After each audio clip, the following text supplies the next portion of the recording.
Welcome to the Cynical Marketers Podcast, where the greatest minds in marketing, we think, discuss marketing for an audience of several. And now, your hosts, Mike and Nada. All right, everybody, welcome to the Cynical Marketers Podcast. I say everybody as if there's going to be any more than 3 people who watch this. Maybe. Be optimistic. I have 3 brothers, and I won't get 3 views. That's how my family will support this. But welcome, everybody. This is our very first one, so don't expect the world with this. Everyone has said, you got to have a podcast. You got to have a podcast. So we're like, okay. Here we are. Let's do this. So I am Mike, and this is Nada.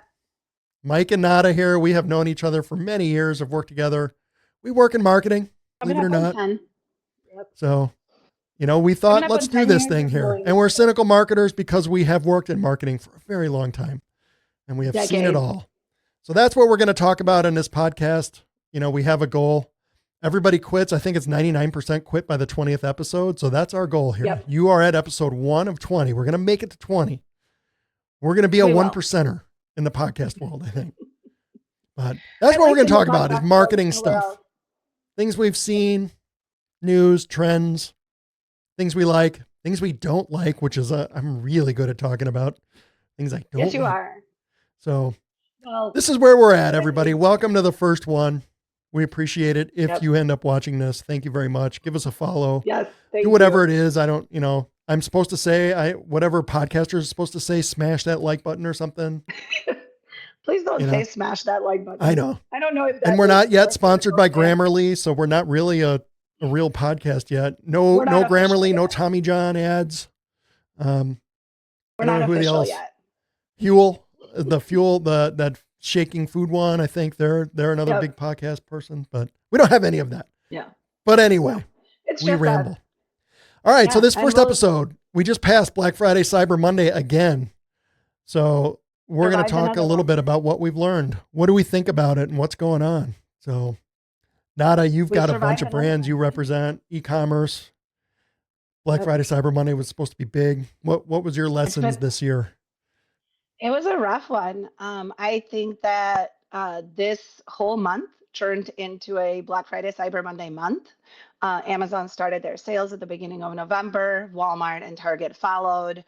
Small businesses were pressured to start sales early. So Black Friday, Cyber Monday have sort of seemed to have lost all meaning. I think for some of the bigger ticket prices, some of the clients that I work with, some of the bigger ticket items, folks actually waited until Black Friday, Cyber Monday because they probably believed that they were going to get the most discount at that time. But for regular everyday items, clothing, electronics, toys, those types of things, the sales ran all month long. This was unlike any other Black Friday I've ever seen. And I've been doing this for 20 plus years. So I think, you're right. I think consumers have gotten super smart about this, and there is no more magic to Black Friday, Cyber Monday. And even though it's gotten pushed earlier and earlier now, and people are kicking them off so early now, I think even when somebody does an early Black Friday, Cyber Monday sale, consumers are still waiting because they're like, okay, if that's your sale now, yeah, let me see what it's going to be. Let's see what you do as you get closer. Because I think consumers are going to wait and see. And we have seen, and we know, and we consult with brands who got desperate, who did try to launch early, thinking maybe we'll capture early sales. And then it didn't go the way they thought. And then the discounts get even deeper and they start chasing it. And I think that was a big mistake. The big three this year, Amazon, Walmart, and Temu. Right. And they're saying, right, because you and I were looking around about this prior to the episode, because our general feeling and based on brands that we work with was kind of a tough Black Friday, Cyber Monday. But then we look at media, like marketing media out there, and they're saying, it was another record year. But then like you found an article that said, the big winners were Amazon, Apple. Amazon, Walmart, and Temu. And Apple. Apple was kind of Walmart, right? So it's not like it was Walmart and Amazon. The consumer or the small brands, although Amazon said, I think you have an article too, and we will provide links, everybody, to anything we reference, that 60% of Amazon sales came from small retailers. Small to mid-sized businesses. Small to mid-size. Right. So Amazon Seller Central, Amazon Vendor Central were the winners for Amazon. If it wasn't for that 60%, you've got to sit there and wonder what their revenue would be. But then what we were discussing is how is this good for the small business? Because Amazon, I think small businesses gravitate to Amazon because they want to prove that they're a legitimate brand, right? Consumers tend to go on Amazon and research, and if they find the brand there, they will feel validated. But to me, I was doing the math on this, Mike, and selling on Amazon as a small business doesn't even make any sense. You have to Right. have like a 60+% margin in order to even break even during the holiday on Amazon. Amazon tends to discount 25% plus on during Black Friday, Cyber Monday. They offer their Prime deals. They also control your pricing. I don't know how many folks here sell on Amazon and know this, but Amazon can take down your listing if they feel that your pricing is not competitive. So if you are a clothing business, which I think is one of the categories that struggled the most this Black Friday, Cyber Monday, you are sort Yeah. of in the hands of Amazon to decide your pricing to begin with. And then you discount 25% plus for Black Friday, Cyber Monday, and you have to account for all the Amazon fees. So how do you actually profit? You're giving your things away. Um, Super quick rundown. I think this is what's interesting for me. Individual sellers pay 99 cents per item sold on Amazon. There's a flat fee of $40 to maintain your store if you're a small business. Amazon takes 15% of the total sale. So that is barring there's no advertising costs included in here. Right. That's just 15% off top of the sale. And then if you actually fulfill through Amazon, which is if you wanted to qualify for Prime and, ship the same or the next day, and you have your items sitting at Amazon, they charge you their FBA fee, fulfillment by Amazon, plus their storage fees. So how do you even Right. remotely, why does any small business go to Amazon? I do not understand I, this. I will die on this hill. I understand brand validation, but this makes no sense to me. I don't like when I was a CMO, the brand that we worked at, we didn't do Amazon Yeah, because I know that one. I didn't do it, and I'm like, we're not Yeah. going there. And like you said, some brands do it for validation, think I've got to be on there. And then there's just this massive customer base that comes to Amazon, right? But Yeah. I just don't see how it's worth it for anybody anymore because there's so much competition. And to stand out, you do have to do more, and you have to pay for Amazon ads now. You can run Yeah. your ads and do things. There's so many scammers on there. There's so many people, just Mm-hmm. doing, you know, in the SEO world, which would be black hat type things to get their listings up. Yeah. And as a small brand, then too, if you want to qualify for Prime, you have to take an inventory risk and make inventory to give to Amazon, and you remove all of your flexibility that you have as a small brand for just in time manufacturing that helps you keep inventory Yep. costs and inventory risk low. So it doesn't make sense. You're going to provide all this None to stuff. me. Like, it never makes sense to me. I don't No, understand why not to brands me do it. either. Some brands win, but most don't. There's no way. Yeah. Not to me either. I'm familiar with one brand that does it as sort of an outlet type of place. So they don't sell, so the merchandise that they sell on Amazon, they don't sell anywhere else.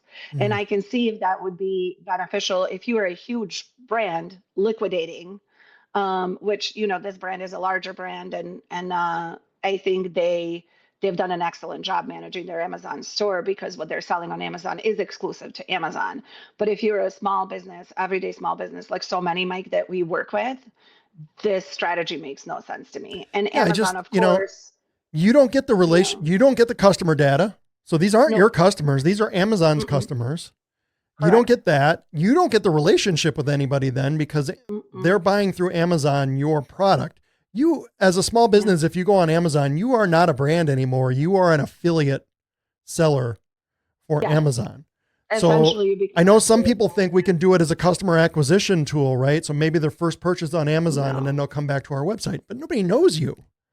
I, But nobody comes back either. yeah. I was trying to look up some stats on that of how many customers who've actually shopped on Amazon would go back to the brand, and I couldn't find any data on this. My personal experience has been virtually none.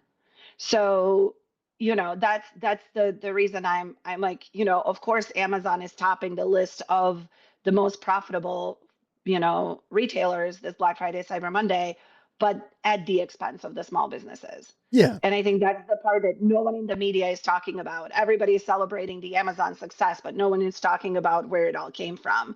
And it came from making, 60% of their sales came from small businesses that they've essentially rendered non-profitable for Black Friday, Cyber Monday, the biggest selling time. It's crazy. And, Crazy. and I think Amazon's had some negativity in the press. They had a couple of strikes. We're in the Chicago area here.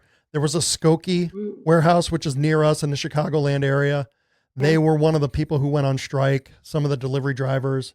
There's been stories about how Amazon treats employees. I am no fan of Amazon, right? Me either. I just think they got so huge, and now they just take advantage of these businesses. And I wish businesses, and I recommend it, especially if you're an e-commerce business, stay out of it and keep doing it yourself. It's not worth whatever revenue you think you get. And this is something small businesses make a mistake on a lot in e-commerce that we see. They don't protect their contribution margins. Right. You have to be profitable. And this is something our old friend that, my partner, Dan Alaric, one of the first things he always said, and the first thing I learned working with him, be profitable from the first purchase. Yep. There's no such thing as lifetime value. You're not guaranteed a second purchase.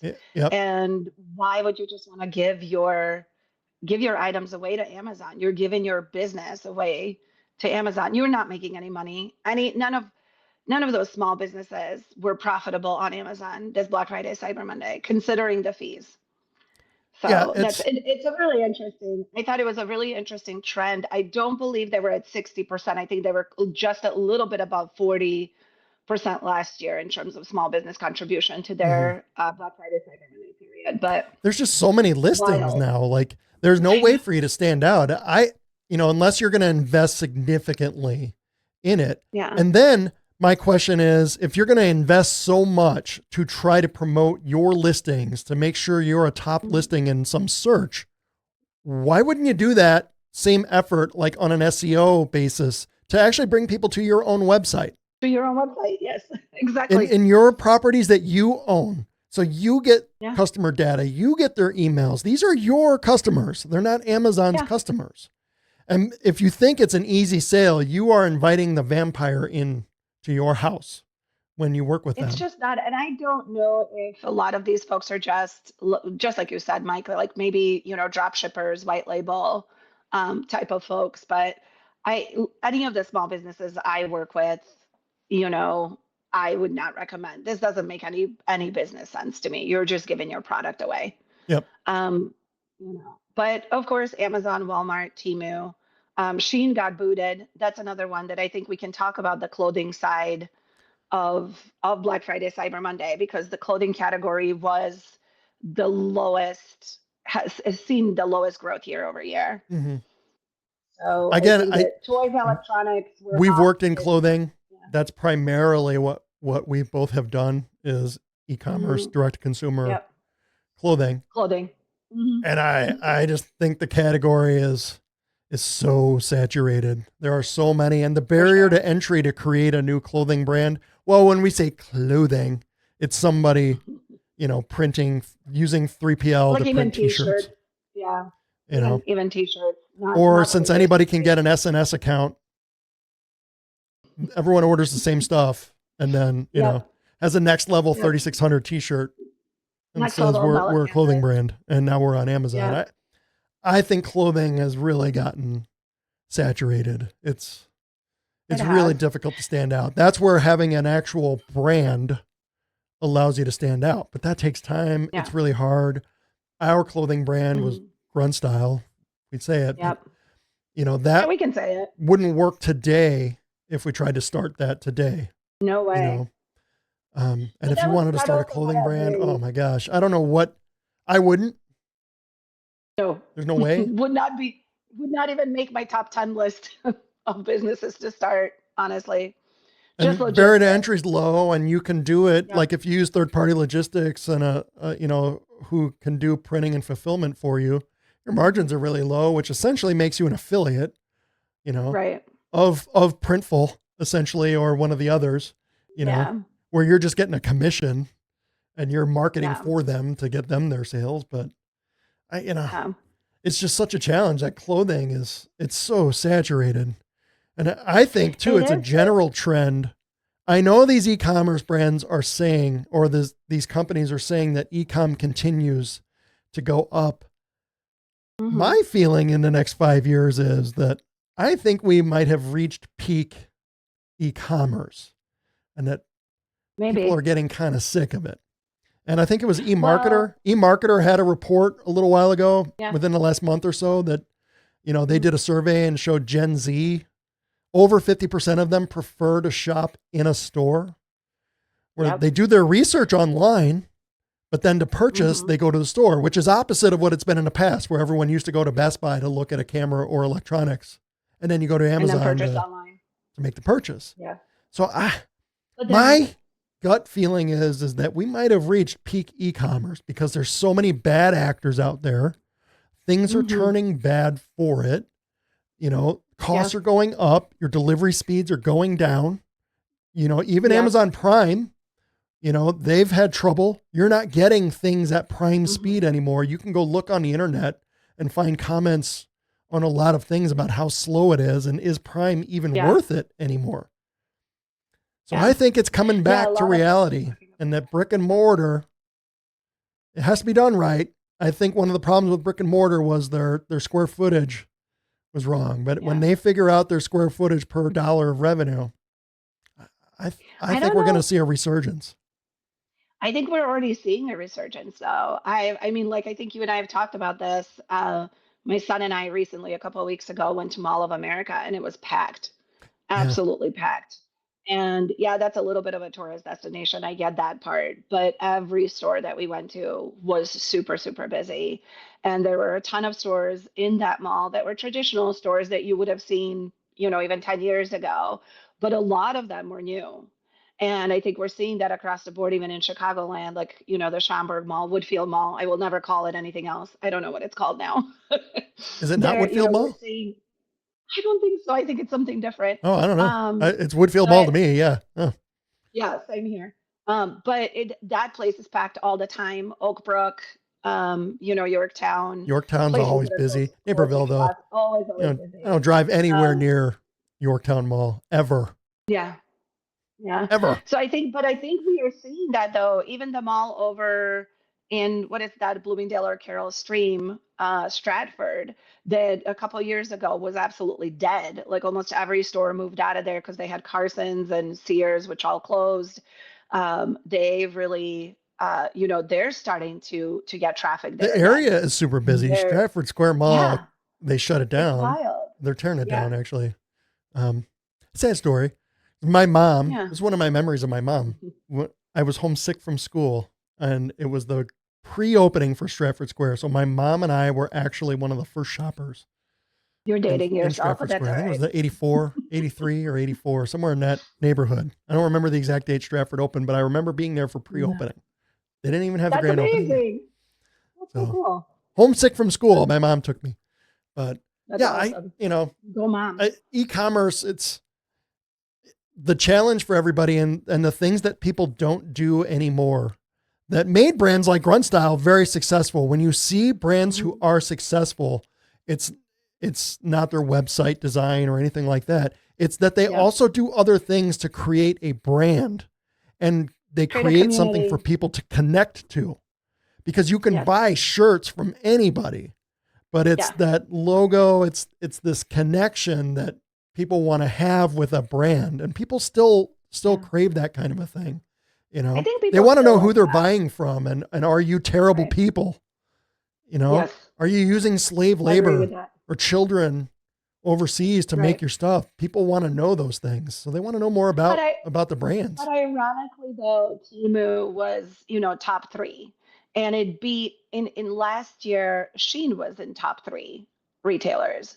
So that dropped off. And I think that kind of coexist with the clothing side of the business really not seeing such a huge boost over Black Friday, Cyber Monday, right? So like it makes sense that Sheen would not be in the top three anymore.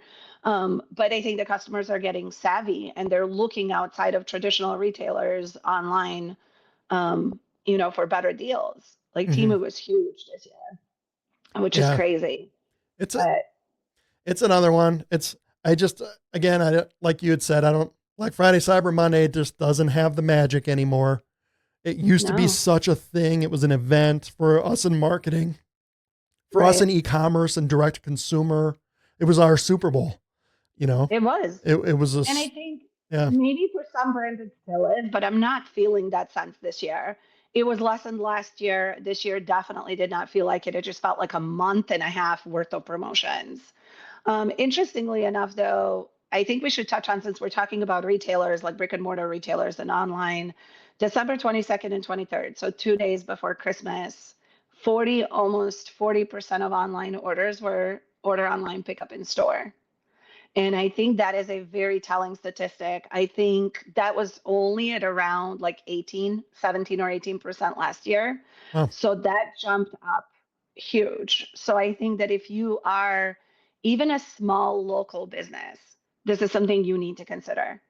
You need to consider letting folks buy online and pick up in store.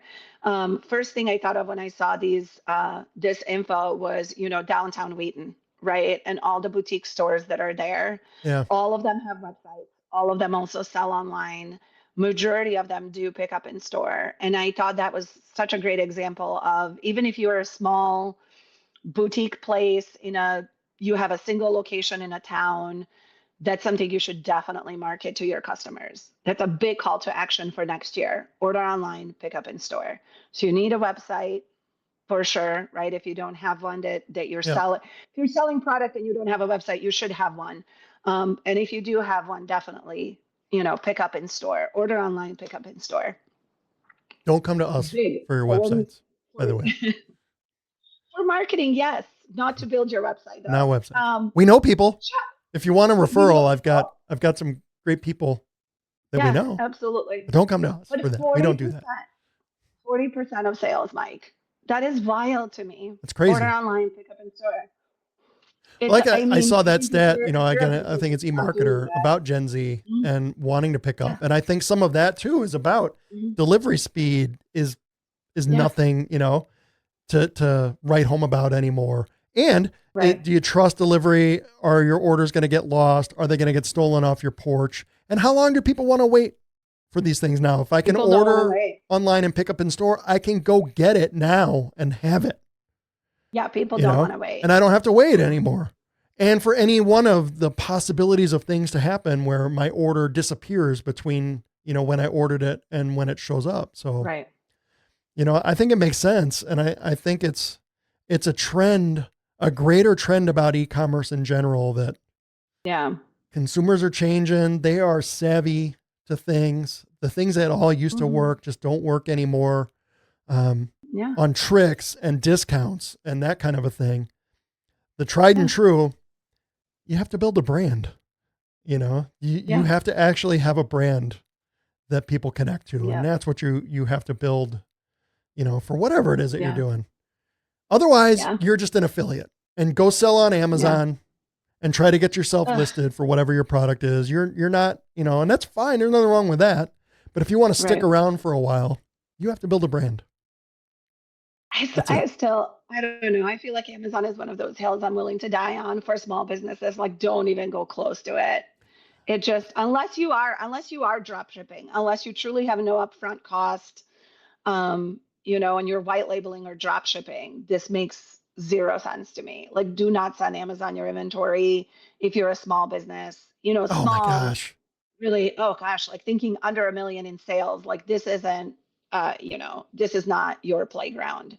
And then it's just wild that none of the articles, none of the conversation, none of the YouTube videos I've watched on Black Friday, Cyber Monday mentioned the fact that 60% of Amazon sales came from small businesses. Yeah. It's just kind of like a side point. Like, oh, look how great that is. And it's like, yeah, for Amazon. Great for Amazon. Great Yep. for Jeff Bezos. Yep. I'm sure Great for he's lining their pockets. a Yep. little bit richer. I think he's getting married soon. I If saw he it's going to be a even $200 ever million pays for it, wedding. So small businesses, you you helped help pay pay for for the that wedding. $200 million wedding. you know, and Yeah. it's something I say to brands, you know, the thing that makes me most nervous for small businesses is that inventory thing. Anytime I hear a business talking about filling up inventory, I prefer to be just in time as much as you can. Right. And where If you even can, maybe you might be a little slower with people, but you know, your sales are always going to outpace your production, hopefully. Right. A little bit. Try to get them as close as you can, but then you're reducing your inventory risk. You know, if you ever look at Nike or Under Armour, if you look at their financial statements, the amount of inventory they write off every year because they had misses and they make so much of everything, even as smart as they are, they'll still have misses, but they have to make all their inventory because they mostly are selling, you know, through retailers. And then you miss and you're like, oh, that just makes me nervous. If you're a small business, like why take an inventory risk just to sell through Amazon? And Amazon doesn't care about you. Amazon doesn't care about you. If you have any problems and you're a small business, it's really difficult to get things fixed and resolved because you just don't make them enough money. They're a $250,000,000 company, right? And what are your sales in a month?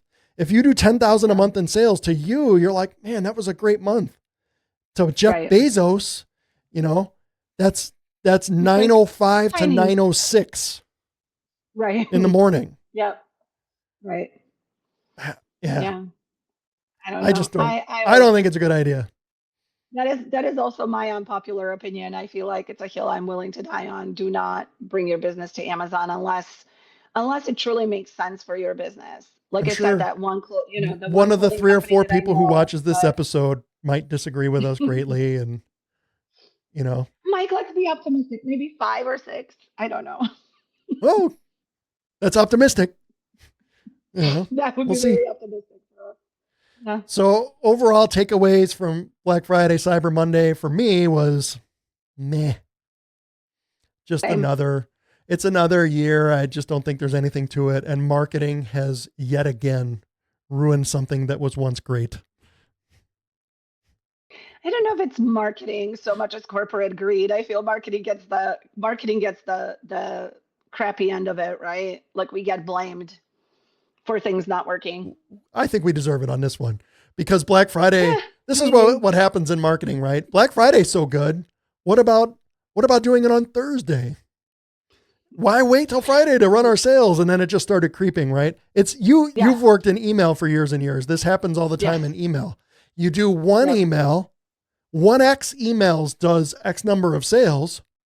Well, what if I do 10x of those emails? I should get 10x sales then, right?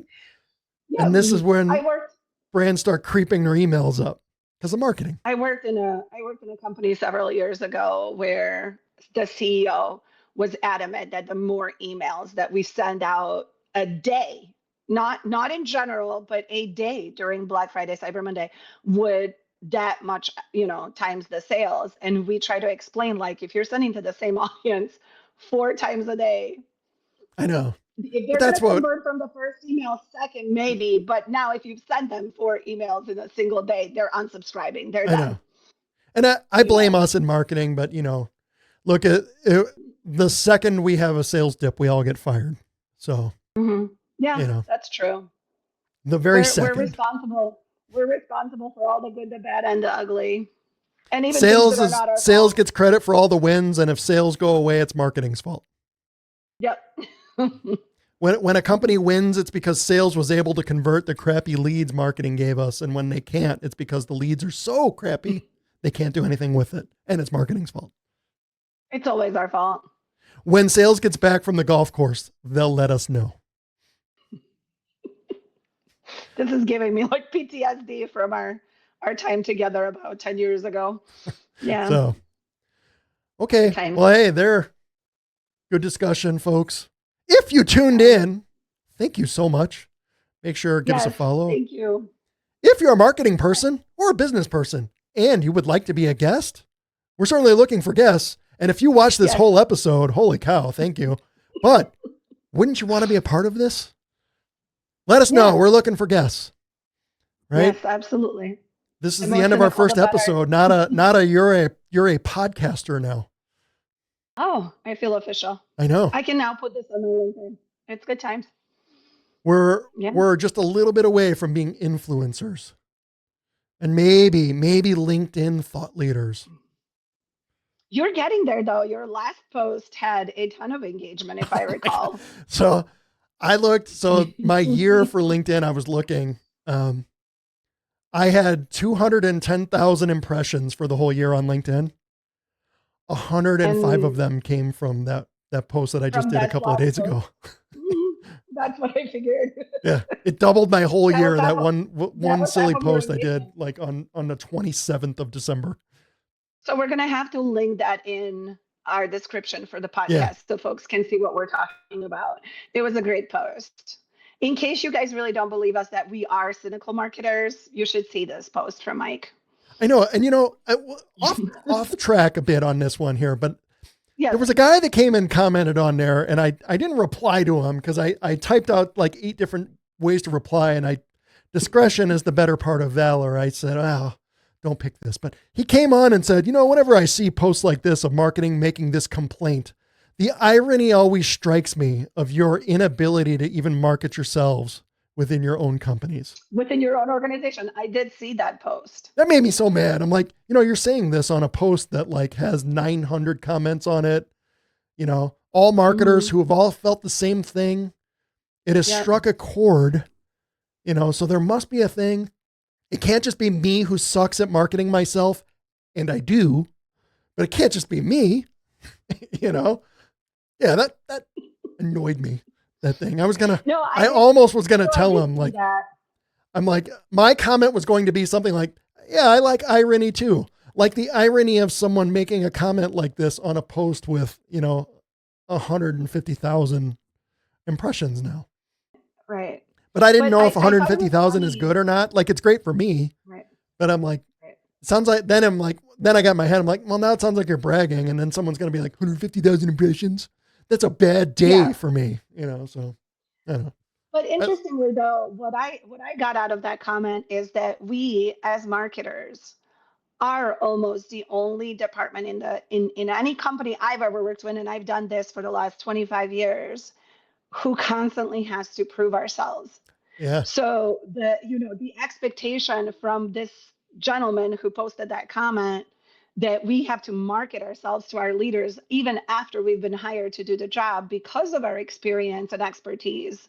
And we still have to continue to sell not just our work, but ourselves is absolutely wild. I think this is why all of us in marketing are so over it most of the time.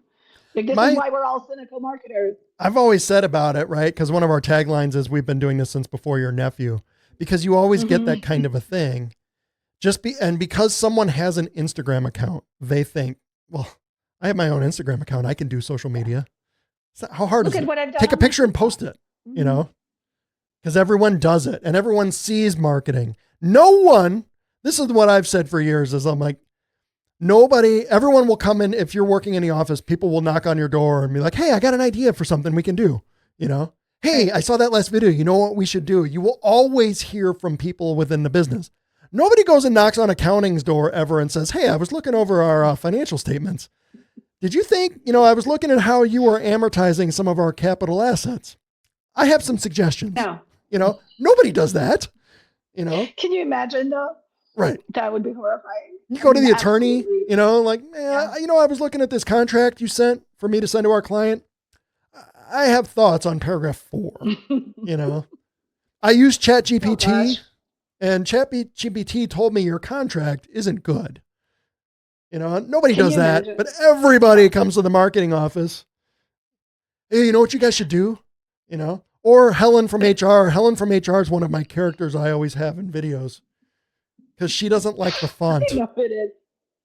Yeah.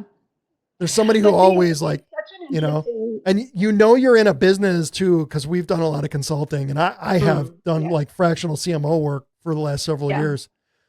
I know I'm in a business where it's going to be a challenge and really difficult when everything has to be approved by a committee of multiple people who aren't marketers at all. So when it has operations and then sales and HR, or the CFO, they're like, oh, hey, this looks pretty good, but let's wait until we hear from, Helen. Like, Yeah, I certainly want to get HR's input on this. Yeah. Someone let me know. I think it's really interesting though, because we talk about this, and I think part of the reason we started this podcast is the fact that we are really the only area of any business where everybody thinks they're qualified to do what we do. Yeah. And it blows my mind regularly. You would think after 20 years I'd be over it, but it really just blows my mind every single time. Like, no, my job is not to just sit here and send emails. Right. There is more to retention marketing. There's more to acquisition marketing. And nobody wants to hear slow and steady. Everybody wants to hear, what is the next trend, the next hack. What can they do to Everybody wants 10x a their shortcut. growth? And they think when they hire Everybody wants marketing to people, that's what they're getting, that there's some kind of magic yeah. shortcut that there is. No. And really, and I think, especially when you hire consultants or an agency like us, it's not that you're getting shortcuts or anything. It's that you're getting now systematized processes, and right. your marketing is now going to be consistent and regular, and will have a consistent theme and message aimed at your ideal customer. And analytics and Yeah. data driven pivots to your strategy. I think people think just throwing things at the wall, I think this Black Friday, Cyber Monday, kind of circling back to our original topic, I think definitely shows that, even the customers are kind of over the hype of Black Friday, Yeah. Cyber Monday. So I think what is the challenge then next year? Everybody's reporting these growth numbers, and the season was, grew 3.8% over last year. With the forecast was 3.1, kind of across all industries. But that's not a huge growth. 0.7%.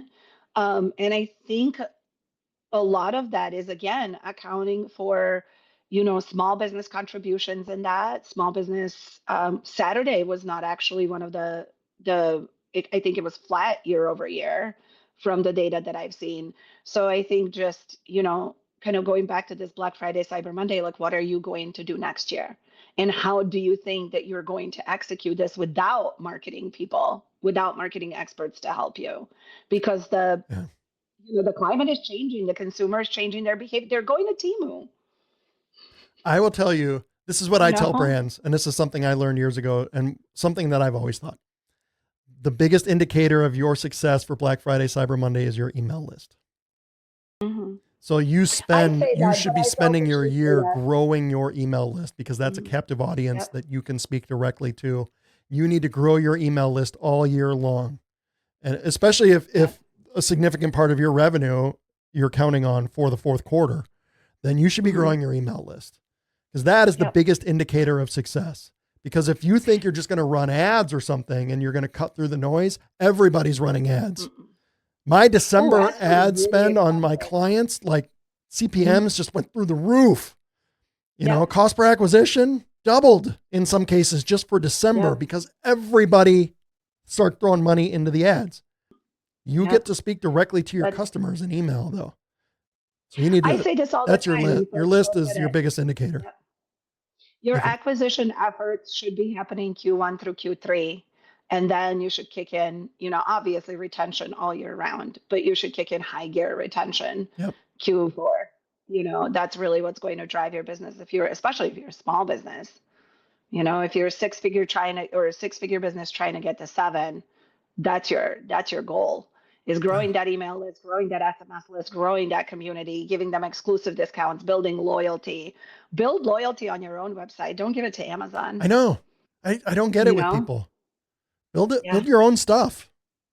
Don't make these other guys rich. It's harder. I understand that. And it seems like it's a shortcut. And somebody might be out there telling you can acquire customers on Amazon because then they'll come to check out your stuff on a website. They won't. They never will. They won't. They don't know who you are. If they're an Amazon shopper, they're an Amazon shopper. That's it. That's an Amazon customer, not your customer. So it's crazy. Correct. Yeah. So I think our big call to action for anybody that may have listened, or anybody that's, especially for small businesses or any business owners that are listening, build your own stuff. Do the work Q1 through Q3, acquire customers, build your brand, build loyalty with your customer. Loyalty programs are huge. they're making here's a the thing comeback. I Huge tell comeback.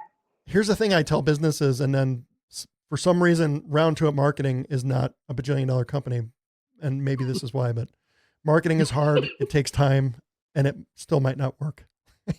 Yeah. So you're honest. Yeah. I know. Mhm. And it's Yeah. when you were saying like everyone feels like they're qualified, like I always say to people too, I'm like, look, it's not like marketing is rocket science. It's not hard to learn, but there are Right. things to learn. And then when you have Yeah. people with experience, we have seen things, and we know things that have worked in the past and haven't. But one of, I think, the biggest values of having experience like yours or mine is the ability to understand the analytics and to see the patterns and changes, to know when to pivot on something. Yep. And we can make changes, and we see these things that are coming. And we've learned painful lessons in the past. When you're working with us, like if you hire somebody who's brand new at it and you want to hire your nephew, you're paying for all that learning that they're going to get. You paid for that. And then when they learn enough, they're going to go get an actual marketing job somewhere, not working for you. Yep. So you will have paid for their training. So many times. Yeah. We've seen that so many times. Yeah. So that's good stuff right there. All right. Hey, everybody. That's the wrap up of the first episode. Like we said, we're looking for guests. We're looking for fans. Any interaction, anything you can do. If you made it this far, thank you again so much. Yes. We appreciate it. Our goal is to put out one thing a week, various marketing subjects, small businesses and whatnot. So be sure to stay tuned. Thank you again, everybody. Thanks, everyone.